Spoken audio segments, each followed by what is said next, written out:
우리 장로님께서도 말씀해 주셨는데요. 지난 8월 28일 전도 박람회에 가서 하루 종일 전도와 관련돼서 또 복음 증거와 관련돼서 함께 좀 많은 것들을 배우고 왔습니다. 그 과정 가운데 제가 마음속에 딱 막 새겨진 딱 한마디의 단어가 있었어요. 뭐냐면 아무 일도 하지 않으면 아무것도 일어나지 않는다. 아무것도 되지 않는다. 그러니까 아무것도 하지 않으면 아무 일도 일어나지 않는다라는 이 한 문장이 제 마음속에 굉장히 크게 와닿았습니다. 전도도 그렇고요, 뭐 예배도 그렇고요, 우리의 삶을 살아가는 모든 순간순간마다 참 잘 적용되는 말씀 같아요. 내가 무엇인가를 원하고 바라고 그 일이 이루어지기를 소망하는데 내가 아무것도 하지 않으면 아무 일도 일어나지 않는 것이에요. 그래서 저는 이제 개인적으로 그 행사를 다녀와서 전도 박람회를 다녀와서 아무것도 하지 않는 상태로 머물러 있는 것이 아니라 무엇이라도 해야겠다. 무엇이라도 해야 되겠다. 뭐 그것이 우리가 흔히 말하는 전도가 될 수도 있고요. 나가서 우리 교회를 홍보하는 일이 될 수도 있고요. 여러 가지 일들이 될 수도 있는데 말 그대로 아무것도 일어나지 않는 이 상황 가운데 그냥 어떻게 하나 그 고민만 하는 것이 아니라 무엇이라도 행할 때 일이 일어난다라는 것을 제가 느끼고 돌아왔습니다. 우리가 뭐 어제 같은 경우도 원로 목사님들을 좀 섬겨드리고 다양한 사역의 자리 가운데로 다양한 사역의 모습을 갖추어 가는데요. 우리가 어떻게 그런 일들을 행할 수 있느냐? 우리의 마음이 넓어지고 우리의 영역이 넓어져야 하는 것이에요. 그러니까 내가 나를 위하여 살아갈 때 어떻습니까? 내가 원하는 것, 내가 좋은 것, 내가 바라는 것 위주로 살아가는 거예요. 근데 뭐 원로 목사님들 평생의 사역의 자리 가운데 하나님께 충성하시고 교회를 세우시고 그러한 삶을 사셨는데 우리가 이 지경을 넓히는 거죠. 지역을 넓혀 나가는 겁니다. 우리 교회 혹은 나의 삶, 나의 가정 여기만 바라보는 것이 아니라 더 넓은 시선을 가지고 우리 지방회 안에 그렇게 평생의 목회를 하신 목사님들이 은퇴를 하시고 원로가 되시고 정말 그분들을 섬겨드릴 그럴 사람들이 더 많이 필요하겠구나. 그러한 일에 우리 교회가 앞장서서 우리 목사님들을 좀 섬겨드리고 같이 그 복음의 원동력을 이루어가는 교회가 되면 좋겠다. 우리 교회 목사님만 원로 목사님 이 개념이 아니라 우리가 더 마음을 넓게 가질 수 있어야 하는 것이죠. 그렇게 더 점차 넓어지면 이 지역 사회를 위해서도 마음을 다할 수 있는 것이고요. 또 교단을 위해서도 한국 교회를 위해서도 우리가 지금은 작은 교회지만 나라를 위해서 기도하는 교회잖아요. 우리 교단을 위해서 기도하는 교회고요. 한국 교회의 미래를 위해서 합심해서 기도하는 교회잖아요. 우리가 그러한 비전을 품고 더 넓은 범위로 나서게 되고 나만 보고 우리 교회만 이렇게 하는 것이 아니라 우리가 더 많은 것들을 품어줄 수 있는 교회가 될 때 하나님께서 능력을 부어주시는 것입니다. 우리가 하나님께서 원하는 그 사역의 방향, 삶의 자리 가운데로 한 걸음 한 걸음 나아갈 때 하나님께서 우리에게 능력을 부어주시는 줄 믿습니다. 그래서 장로님께서도 말씀해 주셨지만 저는 우리 교회가 찬양이 넘치는 교회가 되길 소망합니다. 그러니까 찬양이 정말로 뜨겁게 이루어지는 교회가 되길 소망해요. 다시 말하면 찬양을 잘하는 교회가 아니라 멋지게 하는 교회가 아니라 찬양을 하는 교회가 되기를 원하는 거예요. 뭐 반주자가 있어야만 혹은 좋은 뭐 싱어들이 있어야만 좋은 실력자가 있어야 되만 전공자가 있어야지만 우리가 찬양팀을 이루고 찬양을 할 수 있는 것이 아니라 우리가 오예배 때 같이 하는 것처럼 한 걸음 한 걸음 한 곡 한 곡 배워가면서 정말 그 곡에 담겨져 있는 가사의 묵상을 함께 나누면서 그것으로 기뻐하고 하나님께 영광을 돌리고 그러한 찬양이 계속해서 이루어져가는 교회가 되기를 저는 꿈꾸고 있습니다. 그래서 꼭 오후 예배뿐만 아니라 이제 더 나아가서 주일 오전 예배도 마찬가지고 수요 예배도 그렇고 금요 예배도 그렇고 우리가 지금은 뭐 미가엘 반주기라든지 뭐그 건반 하나로만 찬양하고 있지만 여기에서 기타가 더해지면 얼마나 더 아름다운 찬양이 되겠습니까? 여기 마이크가 좀 더 몇 개 더 늘어나서 더 많은 싱어들이 서면 얼마나 또 더 아름다운 모습이 되겠습니까? 그래서 드럼도 있고요, 뭐 다른 기타도 있고요. 그래서 저는 지금 꿈꾸고 있어요. 더 많은 악기들을 마련하고 개인적으로도 저희 가정에서도 또 이렇게 플로잉 받는 어떤 그런 것으로 악기도 많이 좀 더 마련하고 싶다. 그리고 악기를 연주할 수 있는 뭐 우리 청년들도 있고 우리 집사님도 있고 다 뭐 노래하실 수 있는 분도 있고 나 한 사람이라도 가서 뭐 이렇게 하고 싶다라는 그 마음이 막 드는 거예요. 저희 사모도 뭐 베이스 기타 치라고 하면 칠 수 있을 거고 뭐 정 안 되면 제가 드럼이라도 치면서 같이 이런 찬양의 자리 예배 자리를 만들어 가고 싶은 겁니다. 제가 목회를 시작하면서 그러니까 전도사 사역부터 이 사역을 시작하면서 하나님이 저에게 주신 그 마음이 있어요. 뭐냐면 나는 잘하는 게 없는데 왜 내가 이걸 해야 되나라는 그런 마음이 계속 들었어요. 제가 한 번 말씀드린 적이 있을 거예요. 근데 하나님이 저에게 주신 말씀이 뭐냐면 내가 너에게 한 달란트를 줬는데 왜 너는 땅에 묻어두고 있냐, 이 마음을 주셨어요. 어떻게 하는 겁니까? 한 달란트를 받은 종이 땅에 묻어두었을 때 주인이 돌아와서 내가 너에게 맡긴 한 달란트가 어딨냐라고 물어볼 때 주인이여 내가 이 돈을 잃어버리는 것을 손해 보는 것을 두려워해서 땅에 묻어두었는데 있는 그대로 갖고 왔습니다라고 할 때 크게 혼나잖아요. 벌을 받잖아요. 근데 쓰면 어떻습니까? 달란트를 쓰고 달란트를 주인의 뜻에 맞게 이렇게 활용하게 되면 어떻게 됩니까? 2달란트가 4달란트가 되고 5달란트가 10달란트가 되고 우리 교회가 저라는 한 사람이 여러분들이 성도들 우리 성도님들 한 사람 한 사람이 내가 가지고 있는 달란트가 너무 적어서 남들 보여주기에 뭐 부끄럽다. 뭐 찬양하는 내 실력이 너무나도 막 보잘것없어서 뭐 어디 누군가한테 들려주기 힘들다. 뭐 기타를 치는 혹은 드럼을 치는 내 실력이 너무 그냥 기본만 뚱땅뚱땅해서 뭐 우리는 찬양팀을 구성할 수 없을 것 같다라는 그 생각이 들 때 우리가 하나님이 우리에게 주신 작은 달란트에 대해서 땅에 묻어두고 있지는 않은가. 하나님이 우리로 하여금 그 일에 있어서 나를 위하여서 그 달란트를 사용하지 않겠니라고 물으실 때 그것이 찬양의 달란트가 될 수도 있고요. 그것이 섬김의 달란트가 될 수도 있고요. 누군가인 전도의 달란트가 될 수도 있고요. 다양한 우리의 삶의 자리 가운데 수많은 달란트들이 있잖아요. 그 달란트들을 사용하는 교회가 되기를 바랍니다. 그렇게 하나님의 뜻에 맞춰 사용할 때 하나님께서 더 풍성한 달란트로 보답해 주실 거예요. 왜요? 그 달란트를 우리에게 주셨을 때 우리가 하나님을 위해서 쓰니까 하나님이 더 많은 달란트로 보답해 주시지 않겠습니까? 우리가 그것을 하나님께 받아서 다른 데를 위해서 쓰는 게 아니라 세상을 위해서 쓰는 것이 아니라 나를 위해서 쓰는 것이 아니라 하나님을 위해서 쓸 때 하나님께서는 더 큰 것으로 우리에게 더해 주시는 분이세요. 그래서 저는 이 오후의 찬양의 시간의 자리 가운데 우리 성도님들 뭐 그런 생각 드실 수도 있습니다. 곡이 왜 이렇게 어렵지? 요즘 이런 곡들을 부르나? 난 노래를 못해? 나는 잘 못해? 이러지 마시고 내가 노래를 잘 못 부르겠으면 가사라도 쭉 묵상하시면서 마음에 하나님을 향한 그 마음을 주목하시고 그렇게 한 걸음 한 걸음 같이 우리 교회가 찬양으로 하나님께 영광을 올려드리는 교회가 되기를 소망합니다. 오늘은 호세아서 말씀인데요. 제가 서론이 좀 길었습니다. 근데 이것이 쭉 연결되는 내용이라서 말씀을 드렸어요. 무엇이냐면 호세아서는 구약 성경을 보면 그 여러 가지 그 구약 성경의 종류가 나뉩니다. 창세기부터 이렇게 역사의 어떤 스토리를 이어가는 역사서가 있을 수 있고요. 그다음에 예언서가 있을 수 있고요. 시가서가 있을 수 있습니다. 그러니까 종류의 어떤 문학적인 우리가 책을 볼 때 이거는 소설책이네. 이거는 뭐 자기계발서네. 이거는 시네. 뭐 이렇게 장르를 나누듯이 성경도 그렇게 장르를 좀 구분해 놓은 목록들이 있습니다. 그 중에 오늘 호세아서는 어떠한 장르 가운데 있냐 하면요. 예언서예요. 혹은 선지서라고도 부릅니다. 근데 예언서도요. 크게 두 종류로 나눕니다. 대선지서와 소선지서, 대예언서와 소예언서.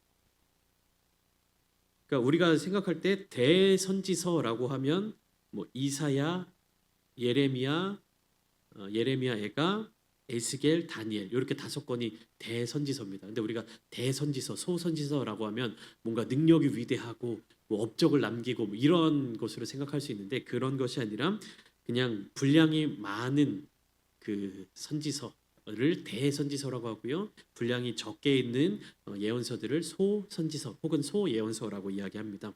오늘 본문이 시작되고 있는 호세아서부터 구약성경 마지막 말라기까지 12권의 성경이 소선지서로 구분되는 그런 본문이에요.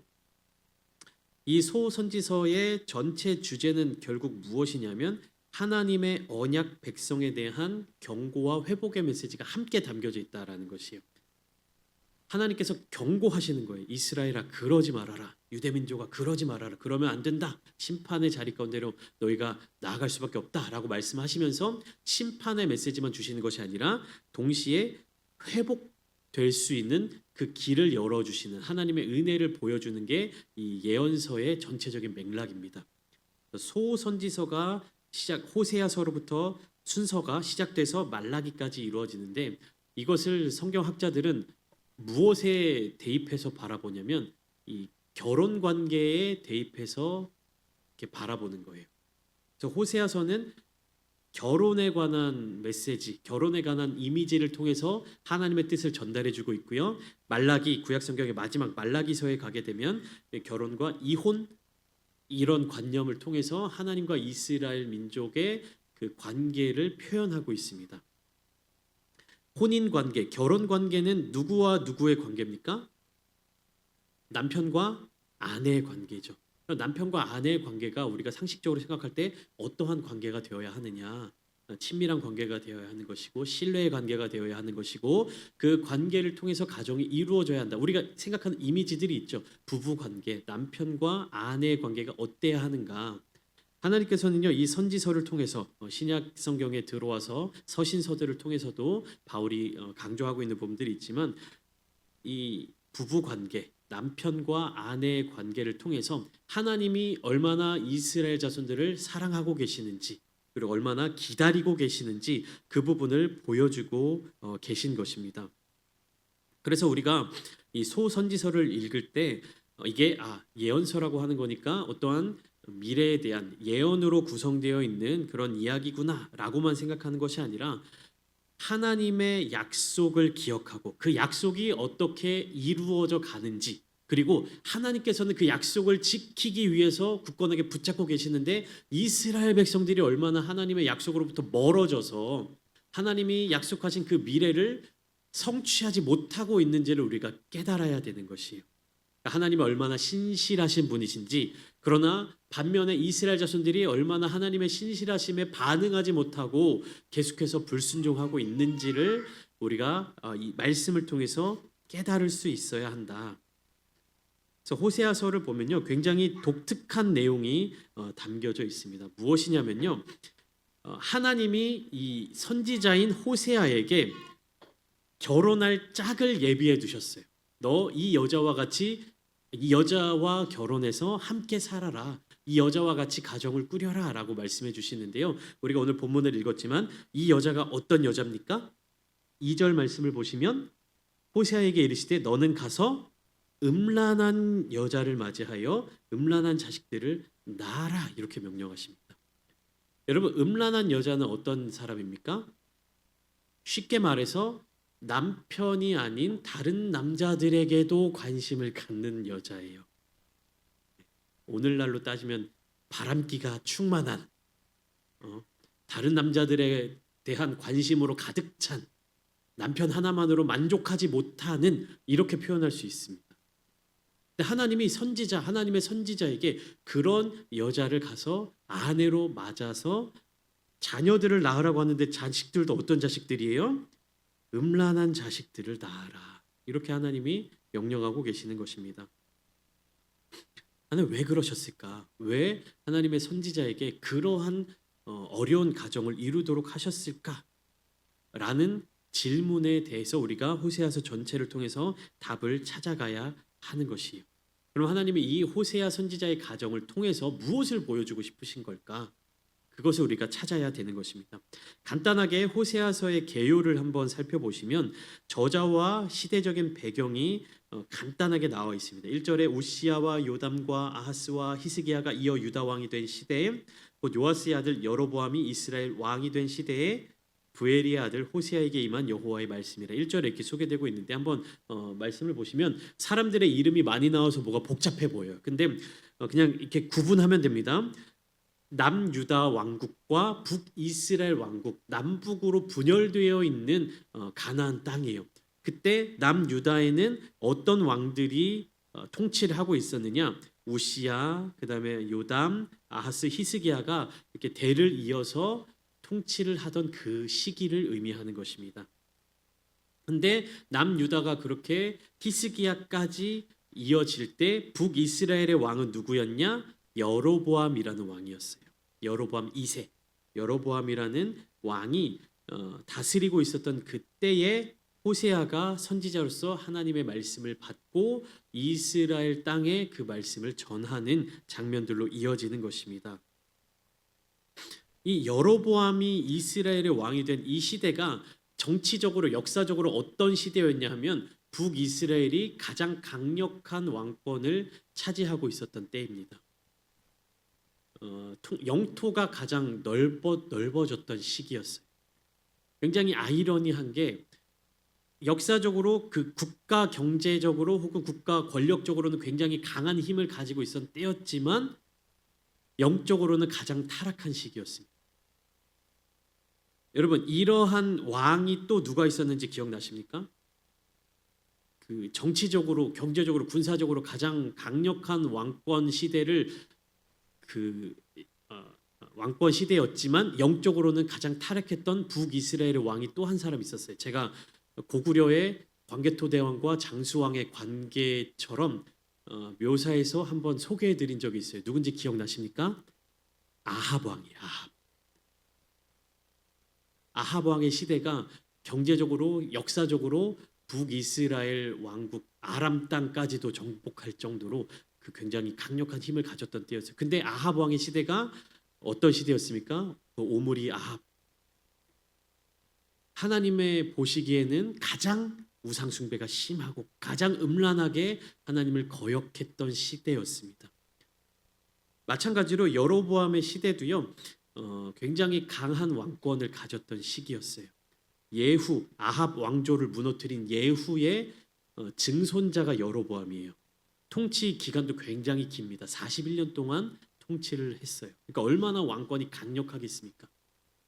그리고 경제적으로도 국가적으로도 굉장히 번성한 때였는데 그 나라 가운데 우상 숭배와 음행과 불의와 공의가 사라진 그런 시대상이 만연해 있었다라고 하는 것입니다. 그런 이스라엘 땅의 상황 가운데 하나님이 호세아를 부르셔서 음란한 여인과 결혼해서 음란한 자녀들을 낳아라 이렇게 명령을 하신 것이죠. 선지자 개인의 삶을 통하여서 하나님의 뜻을 전하는 도구로서 살아가도록 하나님이 그렇게 말씀하신 것입니다. 그래서 호세아서의 전체적인 구조를 보시면 1장부터 3장까지는 호세아의 개인적인 가정사에 주목하고 있어요. 누구와 결혼했고 어떤 자녀들을 낳았고 어떤 가정 생활을 이루어가는지에 대해서 간략하게 나와 있고요. 4장부터 13장까지는 긴 부분인데 이스라엘이라는 이 나라가 얼마나 많은 죄악에 빠져 있는가, 그것을 구체적으로, 그리고 그 죄에 대한 심판이 어떻게 이루어질 것인가에 대해서 4장부터 13장까지 나타나고 있습니다. 그리고 마지막 14장에 이르러서는 그런 죄가 가득하고 심판을 받아야 되는 이스라엘이지만 하나님이 회복해 주실 것이다, 구원해 주실 것이다, 그것을 약속하는 약속의 장이 호세아 14장이에요. 그것이 오늘 호세아 1장의 말씀을 보면 비슷한 구조로 1장이 요약되는 것입니다. 보면 1절에 그 시대적인 상황 배경이 나타나고 있고요. 그 다음에 2절부터 9절까지 호세아라고 하는 개인의 가정 그리고 자녀들을 낳아서 어떻게 살아가야 하는지에 대해서 보이고 그들에 대해서 하나님이 어떻게 이스라엘 백성들을 심판하실 것인지 나와 있고 10절부터 11절까지는 그럼에도 불구하고 하나님이 이스라엘을 회복시켜 주실 것이다 라는 약속의 메시지가 주어지고 있는 것입니다. 우리 간단하게 한 절 한 절을 보시면 1절은 설명드렸던 것처럼 시대적인 배경을 소개하고 있죠. 남유다와 북이스라엘이 공존하고 있는데 겉으로는 번영했지만 속으로는 부패하고 우상숭배하고 음란함에 빠져 있는 이스라엘의 모습이 나타나고 있습니다. 그런 상황 가운데 2절 말씀, 여호와께서 처음 호세아에게 말씀하실 때 여호와께서 호세아에게 이르시되 너는 가서 음란한 여자를 맞이하여 결혼해라 이렇게 얘기해요. 호세아에게 처음 주신 하나님의 말씀이 어떠한 명령으로 나옵니까? 당황스러운 메시지로 나오죠. 음란한 여인을 맞아서 음란한 자식들을 낳아라. 그 이유에 대해서 간단하게 설명해 주고 계시죠. 이 나라가 여호와를 떠나 크게 음란함이니라. 그러니까 비유하면 하나님께서 남편 되시는 것이에요. 근데 이스라엘 민족들이 지금은 뭐 북이스라엘 자손들이 북이스라엘이라고 이 나라가 남편 되시는 하나님을 온전히 사랑하지 못하고 있는 것입니다. 음란한 모습으로 갖고 있는 것이에요. 영적으로 음란함을 행하고 있는 것입니다. 하나님을 버리고 누구를 따르고 있냐? 바알을 따르고 있고요. 하나님을 버리고 아세라를 따르고 있고요. 하나님을 버리고 가나안 땅의 토속 신앙을 쫓아 살아가고 있는 것이에요. 근데 그 이유가 무엇이냐 하면요. 거기에 익숙해져 있기 때문이에요. 이스라엘 자손들이 가나안 땅에 들어와서 그 땅을 점령해 가면서 하나님의 뜻을 그 땅에 전파하고 하나님의 뜻을 그 땅에 심었어야 했는데 그 가나안 원주민들을 다 몰아내지 못했습니다. 그러니까 어떻게 돼요? 가나안 원주민들의 문화를 이스라엘 자손들이 배우게 되는 겁니다. 그 문화를 배우지 않도록 그 가나안 원주민들을 몰아내고 진멸시키고 그 땅을 하나님의 거룩한 땅으로 만들었어야 했는데 이스라엘 자손들이 그 가나안 원주민들을 가나안 족속들을 완전히 몰아내지 못하니까 어떠한 현상이 발생하게 되는 겁니까? 그들과 공존하게 되는 것이고 그들과 동거하게 되는 것이고 그러므로 말미암아 그들의 문화가 이스라엘 자손들 가운데로 들어오게 되었다라는 것이에요. 왜 그러냐? 이스라엘 자손들은요 430년 동안 노예로서 살았습니다. 40년 동안 광야를 떠돌고 그런 그 유목민족으로 살았습니다. 그러니까 목축업을 하면 했지 농사를 짓지 못했던 자손들이었어요. 근데 가나안 땅에 정착하려고 하면 무엇이 필요합니까? 농업 기술이 필요한 거예요. 농사에 써야 될 기구들이 필요할 것이고요. 농사를 할 기술들이 필요한 겁니다. 근데 그걸 이스라엘 백성들은 400년이 넘는 시간 동안 농사와는 전혀 관계없는 삶을 살았기 때문에 어떻게 한 겁니까? 가나안 땅에 있던 원주민들로부터 그 농업에 대한 노하우를 배운 거예요. 그들에게 도움을 요청한 겁니다. 하나님은 그들을 진멸하도록 명령하셨지만 이스라엘 자손들은요 그들과 공존을 선택했던 거예요. 이들을 다 몰아내면 우리는 어디서 농사지어? 어떻게 농사지어? 무엇으로 농사지어? 타협을 본 겁니다. 그러니까 어떻게 돼요? 이 이방 민족들로부터 농사 기술, 농업의 어떤 문화를 배워오면서 자연스럽게 뭘 가지고 오냐? 우상을 숭배하는 문화를 가지고 오게 되는 거예요. 그러니까 이스라엘 자손들은요, 이게 우상 숭배다라는 개념 자체를 갖지 못했을 거예요. 왜냐하면 농사 어떻게 지어야 돼? 봄이 되면 우리나라로 그냥 얘기하겠습니다. 이스라엘은 뭐 사계절이 뚜렷한 나라가 아니지만 봄이 되면 씨앗을 뿌려야 돼. 여름이 되면 어떻게 갖고 가야 돼. 가을이 되면 어떻게 수확해야 돼. 겨울이 되면 땅을 어떻게 고르게 관리를 해야 돼. 이런 것을 다 배우면서 이스라엘 백성들 입장에서 생각을 하는 거예요. 야, 이렇게 해서 4월이 돼서 4월에 보리를 추수하고 또 2달여간이 지나서 또 밀을 추수할 때가 오고 그 밀을 거둘 때 우리는 이 바알 신에게 이렇게 기도한다. 가나안 원주민들이 그렇게 가르쳐 줬을 거예요. 그러니까 이스라엘 백성들 입장에서는 어떠한 문화를 받아들이게 되는 거예요. 바알을 섬기는 것, 아세라에게 가서 아세라 산당에 가서 이렇게 제사하는 것, 이것이 어떤 농사의 문화 가운데 자연스러운 영역으로 받아들이게 되는 거예요. 우리가 나가서 밀을 수확할 때 바알 산당에 가서 바알 신에게 이렇게 기도하고 그다음에 가서 수확을 해. 우리는 아세라 산당에 가서 이렇게 하고 그렇게 우리가 보리를 추수해. 이러한 문화를 같이 받아들이게 되었을 것, 같이 받아들이게 되었다라는 거예요. 그거를 분별하지 못한 겁니다. 그러니까 이스라엘 민족들은 어떻게 되는 거예요?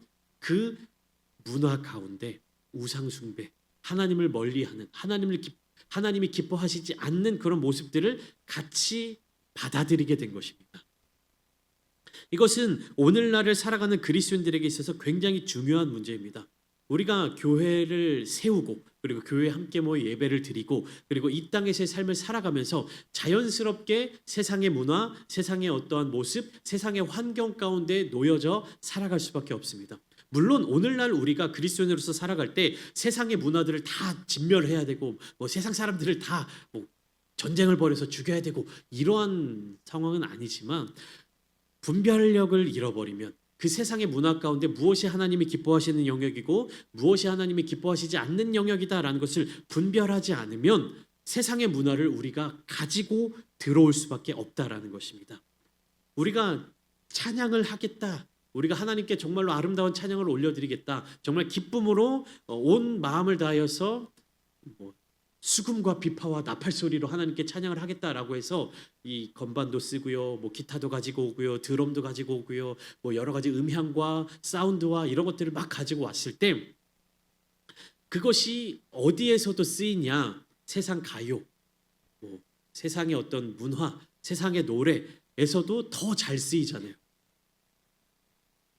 뭐 헤비메탈이라든지 뭐 이런 것까지 가지 않더라도 어떻습니까? 건반, 뭐 이렇게 반주, 드럼 이런 것들이 세상의 가요 속에 굉장히 자연스럽게 녹아 있잖아요.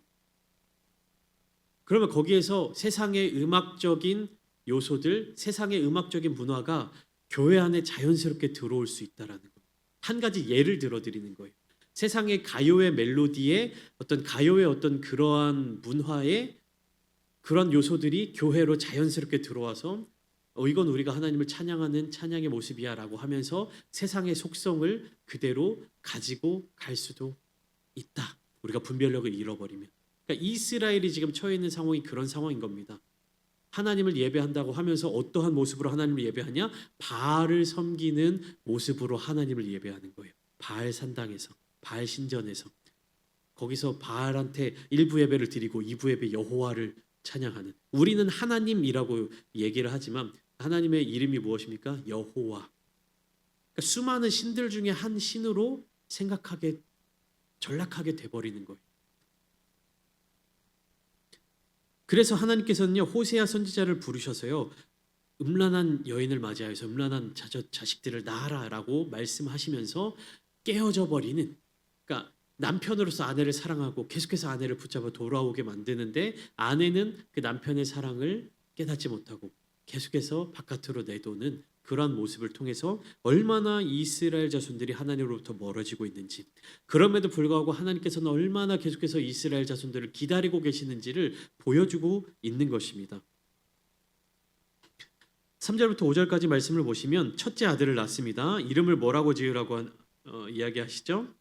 4절 말씀, 그의 이름을 이스르엘이라 하라. 조금 후에 내가 이스라엘의 피를 예후의 집에 갚으며 이스라엘 족속의 나라를 패할 것임이니라. 예후는 누구냐? 여로보암의 증조 할아버지라고 말씀드렸습니다. 이 예후의 가문, 예후 왕족이 시작된 그 시조죠. 예후의 집, 이스라엘 나라를 무너뜨릴 것이다라는 하나님의 그런 말씀이 이렇게 되어 있는 것이죠. 이스라엘 왕국의 끝을 낼 것이다. 그리고 6절부터 7절까지 말씀은 둘째 딸을 낳았는데요. 뭐라고 이름을 지었습니까? 그의 이름을 6절 로루하마라 하라. 로루하마. 내가 이스라엘 나라에 더 이상 긍휼을 주지 않을 것이다. 용서하지 않을 것이다. 라는 의미예요. 용서하지 않는다. 긍휼이 없다라는 뜻입니다. 로루하마. 근데 딸 이름을 로루하마라고 짓도록 했습니다. 그러나 7절 말씀, 그러나 내가 유다 족속을 긍휼히 여겨 그들의 하나님 여호와로 구원하겠다라고 말씀하고 계시는 거예요. 하나님의 은혜가 제한적으로 이루어질 것이다. 북이스라엘은 곧 망하게 될 것이지만 유다 민족, 유다라는 나라는 하나님이 보호하여 주실 것이다. 긍휼히 여겨 주실 것이다 라고 이야기를 하시는 것이죠. 8절부터 9절까지 말씀을 보면 셋째 아들의 이름이 나옵니다. 뭐라고 되어 있습니까? 여호와께서 이르시되 그의 이름을 로암미라 하라. 너희는 내 백성이 아니요 나는 너희의 하나님이 되지 아니할 것이다. 로암미는 무슨 뜻이냐면 나의 백성이 아니다라는 뜻이에요. 그러니까 로루하마, 로암미, 로자가 그 부정어예요. 그러니까 너희는 긍휼을 입지 못할 것이다. 너희는 불쌍히 여김을 받지 못할 것이다. 너희는 나의 백성이 아니다라는 하나님의 그 단호한 거절의 메시지가 호세아 선지자의 자녀들의 이름을 통해서 나타나고 있는 것이죠. 하나님의 언약, 하나님께서 아브람에게 약속하신 그 약속은 나는 너희의 하나님이 되고 너희는 내 백성이 될 것이다 라고 하는 그 기준에 따라서 주어지는 축복의 메시지였잖아요. 근데 하나님이 이 로암미를 통해서 이스라엘에게 뭐라고 말씀하시는 겁니까? 너희는 내 백성이 아니다라고 선언하시는 거예요. 그러면 어떻게 되냐? 자연스럽게 하나님께서 약속하신, 하나님께서 그의 백성들에게 주시기로 약속하신 그 은혜와 복을 이제 이스라엘은 누리지 못하게 된다는 거예요. 조건이 충족이 안 되잖아요. 하나님의 백성들에게 주시는 은혜, 하나님의 백성들에게 주시는 복이 예비되어 있는데 너희는 더 이상 내 백성이 아니야라고 하면 그 복을 이제 이스라엘 백성들은 누리지 못하게 되는 것이 관계가 끊어져 버린다는 겁니다. 남편과 아내가 있는데 아내가 계속해서 음란한 모습을 보이면 남편은 유대인들의 율법에 의하면 남편은 아내를 이혼하거나 아니면 뭐 음란한 그 있으면 이제 돌로 쳐서 죽이는 여러 가지 율법들이 있었잖아요. 그러한 모습을 하나님께서 선지자 호세아를 통해서 말씀해주고 계시는 것입니다. 그러니까 얼마나 지금 북이스라엘이 하나님 앞에서 죄를 범하고 있는지, 얼마나 하나님으로부터 멀어졌는지, 얼마나 지금 하나님의 뜻을 분별하지 못하고 있는지를 하나님이 말씀해주고 계시는 거예요. 여러분, 우리의 영적인 현실 가운데에서 이 분별력을 잃어버리고 있는 영역이 없습니까? 하나님 앞에 예배를 드리는 예배자로서의 모습을 갖추면서도 이거는 내가 하나님께 예배를 드리는 거야. 이거는 뭐 내가 교회 나왔는데, 그러니까 어떠한 모습으로 예배를 드려야 하는지, 어떻게 하나님께 집중해야 하는지, 어떻게 하나님의 뜻대로 살아야 하는지를 우리가 기억하지 못하고 그냥 시간이 돼서 이 자리에 나와서 예배를 드리고 그냥 뭐 말씀의 자리 가운데 와서 이제 들리는 소리 듣고 있고 이러한 모습이 있다면 정말로 하나님의 뜻이 무엇인지, 하나님과 나와의 관계가 어떻게 형성되어 가는지 우리가 그것을 깨어 발견하지 못한다면 우리는 북이스라엘의 이 처지와 같이 하나님으로부터 거절당하는 그런 그리스도인들이 될 수 있다라는 겁니다. 이름만 교회라고 해서, 이름만 그리스도인이라고 해서 우리가 구원을 보장받은 것이 아니라는 이야기예요. 하나님과 관계를 계속해서 이어가야 한다라는 것입니다. 근데 내가 하나님을 만나고 있다? 내 생각일지 어떻게 합니까? 하나님이 나와 만나고 계신다라는 그 인정을 해주셔야지. 나만 하나님을 만나고 있어. 나만 하나님과 대화하고 있어. 내가 기도를 하는데 나는 하나님과 대화하고 있어라고 생각하고 있지만 하나님의 입장에서는 또 나랑 대화하고 있지 않아 라고 하면 우리는 어떻게 되는 겁니까? 내가 하나님께 예배드리고 있어. 나는 하나님을 예배하는 삶을 살아가고 있어 라고 나는 그렇게 생각하고 있지만 하나님의 입장에서 너 나한테 예배드리고 있는 거 아닌데? 너 지금 딴 생각하고 있는데? 너 지금 나에게 집중 안 하고 있는데? 이렇게 말씀하시면 우리는 예배당에 나와서 교회에 나와서 함께 예배를 드리고 있지만 구원받은 백성으로서의 삶을 살아내지 못할 수도 있다라는 것입니다. 중요한 것은 무엇입니까? 나의 모습이 어떠한지가 아니라 하나님이 받으시기에 내 모습이 어떠한지를 생각해야 한다라는 거예요. 근데 우리는 그것을 생각하지 못하고 내가 하나님께 얼마나 이걸 했는데, 내가 하나님 앞에 무엇을 했는데, 내가 교회에서 얼마나 이걸 했는데, 내가 얼마나 신앙생활에 얼마나 많은 노력을 했는데 자꾸 내 기준으로 생각하는 거예요. 아니요. 구원의 기준, 구원의 능력은 다 하나님께 있는 것입니다. 여러분, 사랑하는 우리 성도님들, 정말 제 사랑의 마음으로 축복하며 이 말씀을 전해드리는데요. 하나님의 기준에 합당한 예배를 드리시길 소망합니다. 하나님이 기뻐하시는 기도하는 우리 성도님들 되시기를 소망합니다. 하나님이 받으시는 그런 삶의 예배를 드리는 우리 성도님들 되시기를 소망합니다. 너무나도 가장 안타까운 일은 무엇입니까? 열심히 신앙생활을 하고 열심히 기도하고 열심히 예배드리고 열심히 찬양하는데 하나님과 아무런 상관없는 삶을 사는 거예요. 얼마나 억울합니까? 평생을 정말 교회에서 헌신하고 평생을 하나님을 예배한다라고 내가 생각하고 살고 그렇게 죽었는데 하나님 앞에 서니까 하나님이, 예수님이, 주님이 나를 향해서 나는 너를 도무지 모른다 라고 하면 얼마나 가장 억울한 인생이겠습니까? 그냥 자기 멋대로 살아가고 인생에 그냥 세상 가운데 누릴 거 다 누리고 편안하게 살고 즐길 거 다 즐기고 살고 지옥에 가면 억울하지도 않지. 열심히 교회 나오고 열심히 예배드리고 열심히 하나님을 섬기는 삶을 살았는데 그 심판의 날에, 죽음의 날에, 인생의 마지막 날에 하나님 앞에 섰을 때 나는 너를 도무지 모른다 라는 그 말을 들을 때 얼마나 가슴이 무너지는 정도가 아니죠. 이제 바로 심판의 자리 가운데, 지옥의 자리 가운데 떨어지는 그 모습을 상상할 때 얼마나 억울합니까? 여러분, 하나님의 기준에 합당한 신앙생활을 하지 못할 거면 또 조심스럽게 말해야 되는데 그냥 세상의 즐거움을 다 누리고 사십시오. 억울하지라지 않지. 근데 우리가 정말로 하나님 앞에 예배드리고 하나님의 뜻대로 살아가려면 결단하고 하나님께서 기뻐하시는 예배자의 삶을 살기를 소망합니다. 저는 우리 성도님들 한 사람이라도 이런 억울한 영역의 자리 가운데 들어가지 않기를 원합니다.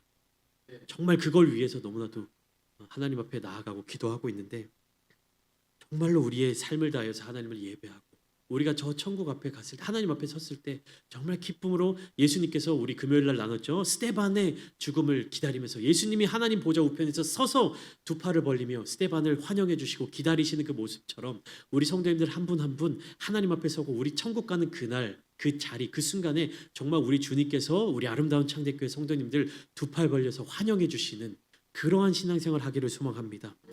하나님의 마음, 남편 되시는 그 하나님의 마음을 깨닫고 그 하나님을 따르는 하나님을 진정으로 사랑하는 우리가 되기를 소망합니다. 근데 참 감사한 일은요. 10절, 11절 말씀을 통해서 하나님의 회복의 기회를 열어주셨다라는 것입니다.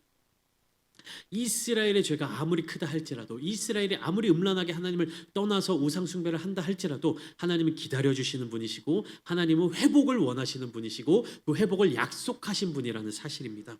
10절 말씀 뭐라고 시작합니까? 그러나 여러분 이 그러나라는 이 단어가요 정말로 우리에게 은혜인 것입니다. 너희에게는 긍휼이 없다. 너희에게는 더 이상 자비가 없다. 너희는 더 이상 내 백성이 아니다라고 선언하셨지만 하나님께서는 그것으로 말씀을 끝내버리신 것이 아니라 그러나 반전을 준비하셨어요. 그러나 이스라엘 자손의 수가 바닷가의 무라같이 돼서 헤아릴 수 없고 셀 수도 없을 것이며 전에 그들에게 이르기를 너희는 내 백성이 아니라 한 그곳에서 그들에게 이르기를 너희는 살아계신 하나님의 아들들이라 할 것이라. 너희는 내 백성이 아니다 라고 하는 그곳에서 하나님이 뭐라고 말씀하신다는 거예요? 너희는 내 자녀다. 우리 찬양했던 것처럼 너는 내 아들이라. 너는 내 사랑하는 딸이라. 하나님이 그렇게 말씀하실 것을 약속해 주셨다라는 겁니다. 호세아서 전체 내용이 이런 이야기로 흘러가고 있어요. 이스라엘 자손들이 얼마나 죄에 빠져 살아가고 있는지 그들을 향한 심판은 피할 수 없는 것임을 하나님이 경고하시지만 그럼에도 불구하고 회개하고 돌이키는 자들로 하여금 누릴 수 있는 은혜와 그 회복을 하나님이 준비해 놓고 계신다라는 것이 호세아서의 핵심적인 메시지입니다. 이와 같이 선지서의 말씀들은요 하나님의 마음을 드러내주고 있어요. 심판이 주어지는 대상들을 향해서 그럼에도 불구하고 회복과 사랑을 주고 계시는 하나님의 마음이 전해지고 있는 것입니다. 그렇게 우리 교회는요 또한 우리가 거룩한 자들이라고 이름하는 성도들은요 하나님의 포기하지 않는 사랑을 신뢰하며 오늘도 그 사랑 안으로 들어가야 할 줄 믿습니다.